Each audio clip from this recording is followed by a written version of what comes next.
If you've never heard about Dark Side of the Rainbow, then strap in, because you won't be in Kansas for much longer. Today, Screen Rant is getting trippy with the truth behind the Dark Side of the Moon and Wizard of Oz mashup.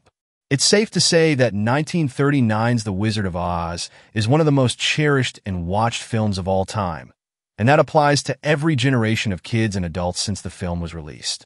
On the flip side, Pink Floyd's Dark Side of the Moon is equally beloved in the eyes of music lovers. It's one of the highest-selling albums of all time, with an estimated 50 million copies sold. So when and why did these pop cultural milestones join forces to create a supposed movie musical mashup of epic conspiracy theory proportions? Let's investigate. In what is referred to as Dark Side of the Rainbow, a theory born in the 90s and put to the test in countless smoke-filled dorm rooms, it claims that Pink Floyd planned and synchronized their classic Dark Side of the Moon album to The Wizard of Oz. Some say the first roar of the MGM lion is the needle-dropping point. Others say it's the third roar. But regardless, when the lion roars, you're supposed to hit play on Dark Side of the Moon and let the two pieces of popular art unfold like a music video, with lyrics matching action and vice versa.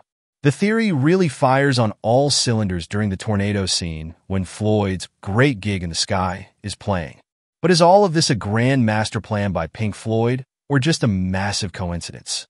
In the early days of internet message boards, high school student and future Pulitzer Prize-winning journalist Charlie Savage came across the dark side of the rainbow theory from a post. The poster didn't even claim to be the originator of the theory.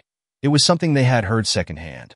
But Savage tested the theory out, and it seemed to work.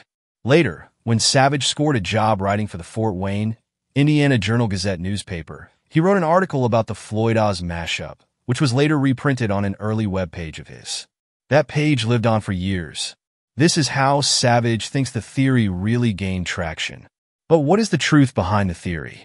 For years, members of Floyd have said that any premeditation was nonsense.